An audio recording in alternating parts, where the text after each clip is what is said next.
하나, 둘, 셋. 네, 감사합니다. 경찰 수사 관련해가지고 사람들이 궁금한 게 좀 많으셨나 봐요. 네, 반응이 좋더라고요. 경찰 수사가 끝난 다음에 무슨 절차가 좀 남아있는 건가요? 경찰 단계에서 조사를 잘 받아가지고 사건이 무혐의 불송치되는 것이 제일 좋고요. 다만 경찰 수사 결과 혐의가 인정된다고 해가지고 기소 의견으로 사건을 검찰에 송치하는 경우도 있거든요. 송치라는 것은 경찰이 해당 사건을 유죄 판단해서 검찰에 기소 의견으로 보냈다는 건데요. 불송치 같은 경우에는 경찰이 불송치 결정이라는 처분에 대해서 온전하게 책임을 좀 지는 반면에 송치 결정 같은 경우에는 검사님께서 최종적으로 그 처분에 대해서 책임을 지기 때문에 재산 범죄라든지 법리적인 판단들이 어려운 사건들이 있잖아요. 아무래도 수사관님들은 수사 전문가이시지 법률 전문가는 아니시잖아요. 그런 부분들에 있어가지고는 어떤 2차적인 판단을 구하기 위해서 혐의가 완전히 입증된 건 아니지만은 사건을 검찰에 보내버리는 경우도 사실 있긴 있어요. 검찰에 송치됐다는 걸 어떻게 알게 돼요? 검찰에 송치되면은 문자가 오는데 보통은 검찰청에서 해당 사건이 송치됐고 주인 검사가 누구로 배정됐다. 형제 번호라고 해가지고 검찰 사건 번호가 있거든요. 예를 들면 2025년도면 2025 형제 1234 이렇게 나가요. 형제 번호가 붙는다는 거는 그게 검찰 사건이란 뜻이에요. 문자를 받게 되면은 어떻게 해야 되나요? 문자나 송치 결정서를 받은 다음에 제일 먼저 하셔야 될 것은 처분 보류 요청을 하셔야 돼요. 수사권 조정 이후에 구속사건이라든지 중요사건 외 대부분의 사건들은 검찰의 조사 없이 처리되거든요. 송치 문자를 받고 월말이 낀 경우에는 가벼운 사건 같은 경우에는 2, 3일 뒤에 부작시 처분이 나와버리는 경우도 있어요. 그러면 사실 내가 수사기관에서 마지막으로 대응할 수 있는 길을 놓쳐버리는 거잖아요. 생각보다 시간이 많이 없거든요. 처분 보류 요청은 송치 문자에 기재된 담당 검사님과 그다음에 형제로 시작하는 검찰 사건 번호를 확인하신 다음에 검찰청 콜센터 1301로 전화하셔가지고 담당 검사실 연락처를 확인하신 다음에 담당 검사실에 연락해서 처분 보류 요청을 하는 건데요. 변호인이 선임된 경우에는 변호사님이 직접 검사님과 통화하시거든요. 우리가 언제까지 변호인 의견서를 제출하겠다. 그리고 직접 찾아뵙고 이런 말씀을 좀 드리고 싶다라고 해가지고 사건에 따라서는 면담 일정을 따로 잡는 경우도 있어요. 변호인이 선임 안 된 경우에는 직원부가 통화해가지고 변호사님을 선임하겠다, 아니면 증거라든지 의견서 제출할 것이 있으니까 조금만 기다려달라고 말씀을 하시고. 검찰이 송치될 경우에 변호사님을 선임해야 되나요? 부인 사건이 경찰에서 검찰로 송치된 경우에는 그때라도 변호인의 조력을 받으시는 것이 맞아요. 혐의를 내가 부인하는 건 싸워야 되는 건데 그거는 1차적인 판단이 유죄 판단으로 해가지고 검찰에 올라간 거잖아요. 특별하게 중요한 사건 아니면은 검찰은 경찰이라는 1차적인 수사기관의 판단을 존중하고 또 그것에 따라서 처분하는 경우가 많이 있거든요. 그렇기 때문에 수사기관의 1차적 유죄 판단을 피의자가 혼자서 이걸 뒤집기라는 것은 사실 불가능에 가깝고요. 실무적으로는 경찰에서 검찰로 송치된 사건 중에서 한 15% 정도가 뒤집힌다고 하거든요. 절대 다수가 변호인의 조력을 받은 사건들이에요. 인정사건의 경우에는 변호사 선임보다 합의가 더 우선이라고 생각을 해요. 내가 합의도 할 수 있고 변호사를 선임할 수 있으면은 변호사 선임해서 합의라든지 여러 가지 절차에 도움을 받는 것이 베스트긴 한데요. 내 경제적 사항이 합의를 하든지 변호사를 선임하든지 둘 중 하나를 택할 수밖에 없다 라고 하면은 제 개인적으로는 인정사건 같은 경우에는 합의를 보시는 게 맞다고 생각해요. 왜냐면 양형사유에서 의무적으로 반영되는 가장 중요한 사유가 피해 회복 여부거든요. 그렇기 때문에 인정사건 같은 경우에는 변호사 선임보다는 합의하는 것이 좀 더 우선이고요. 구속이라든지 피해액이 크다든지 어떤 집단적인 범죄라든지 중요 사건이거나 전과가 있다면은 변호사를 선임해서 합의 과정에서도 도움을 받으시고 전체적인 양형 자료까지도 잘 정리해서 변론을 하는 것이 필요해요. 다음에는 송치 결정서를 정보공개 청구해야 되는데요. 많이들 오해하시는 것이 경찰이 송치를 했으니까는 경찰에다가 청구하는 경우가 있는데, 송치라는 것은 그 사건과 모든 기록을 다 검찰에 넘겼다는 거거든요. 그렇기 때문에 사건이 검찰에 있어요. 송치 결정서 정보공개 청구도 검찰에다 해야 되는 거고요. 또 많이들 오해하시는 것이 수사결과 통지서랑 송치 결정서를 혼동을 많이 하세요. 수사결과 통지서는 경찰이 사건 당사자에게 수사의 결과를 통지해주는 문서로 우편으로 날라오거든요. 송치 결정서 같은 경우에는 경찰이 담당 검사에게 수사 사항 및 결정의 이유를 보고하는 문서란 말이에요.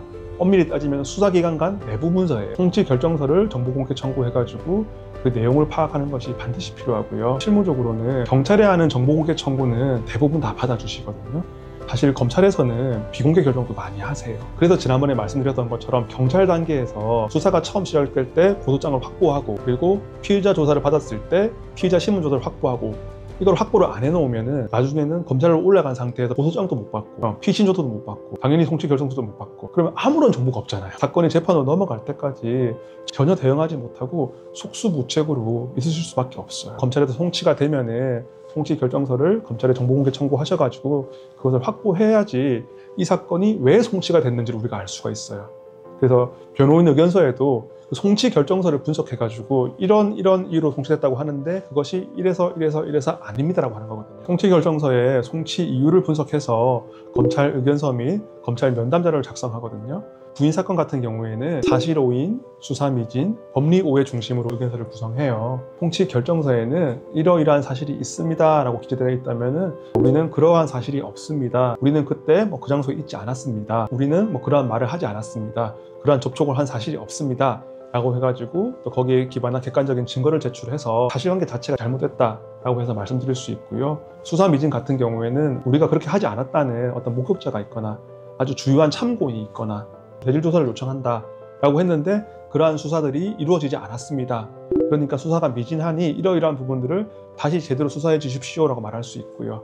또 법리 오해 같은 경우에는 이 사건은 이러이러한 사건인데 법리적으로 이런 부분은 성립될 수 없습니다. 대법원 판례에 의할 때는 이러이러한 경우에는 범죄가 성립되지 않습니다 라고 해가지고 또 말씀드리는 부분들이 있고요. 그러니까 크게는 부인 사건 같은 경우에는 사실오인, 수사미진, 법리 오해 중심으로서 작성하시면 돼요. 인정사건의 경우에는 내가 모든 혐의를 인정하고 진심으로 반성하고 있다. 내가 지금 처자식이라든지 부모님을 부양하고 있다. 그래서 내가 어떠한 형사처벌을 받았을 때 내가 이런 경제활동을 못하거나 만약 회사에 잘리게 된다고 하면은 온 가족의 생계가 어려울 수도 있다. 이런 측면의 어떤 양형 사유들과요.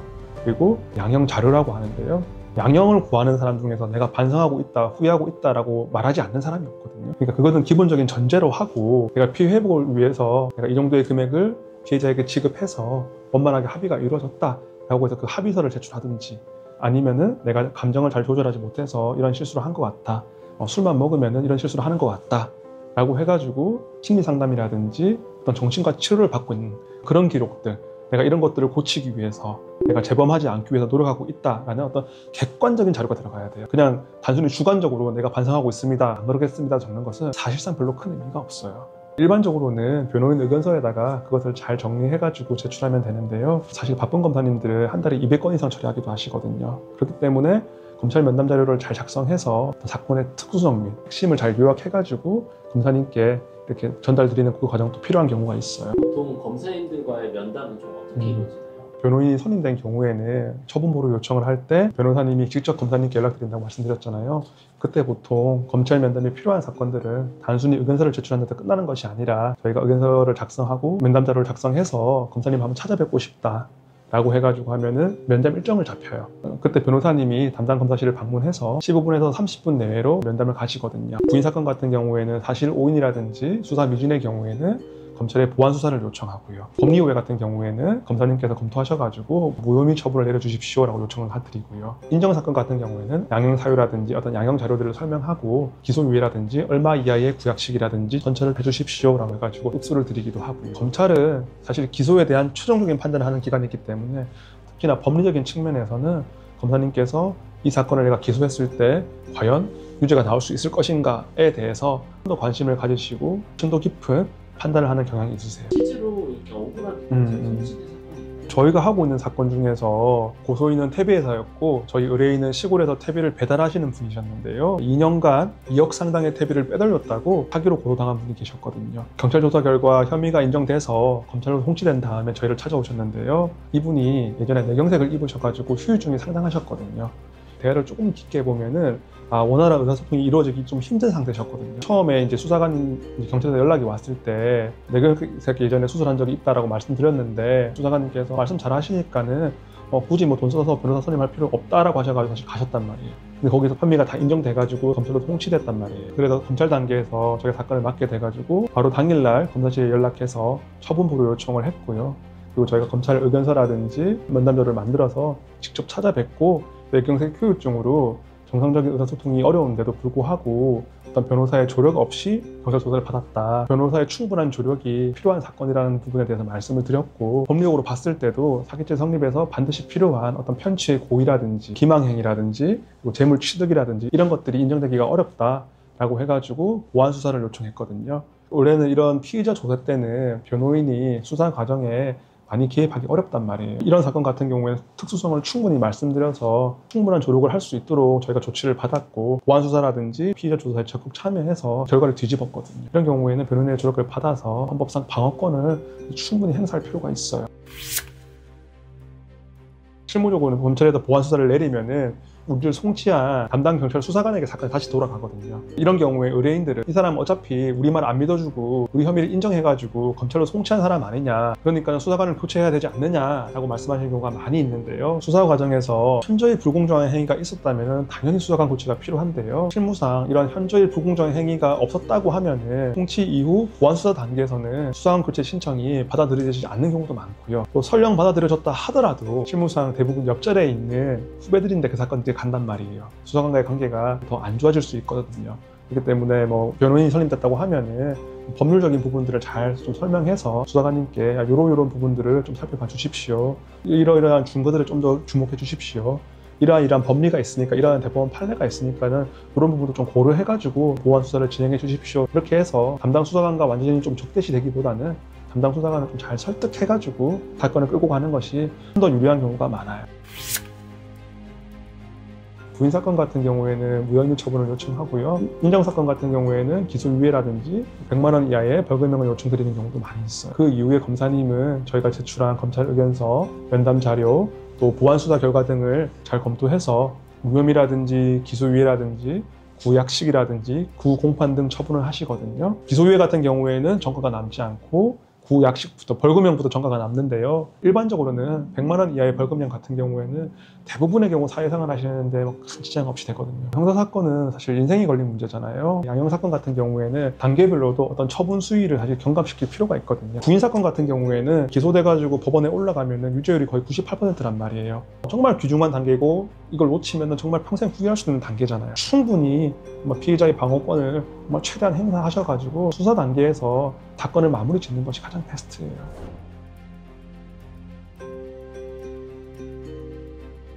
사실 여유만 된다면 사건 초기부터 변호사의 조력을 받으셔가지고 어떤 피해자의 방어권을 행사하시는 것이 바람직하지만 경제적인 이유로 변호사를 선임할 수 없는 분들도 많이 계셔서 조금이나마 도움이 되고자 하는 마음에 오늘 영상을 만들어 보았는데요. 오늘 영상이 유익하셨다면 구독과 좋아요, 그리고 이 영상이 필요한 지인분들께 많은 공유 부탁드리겠습니다.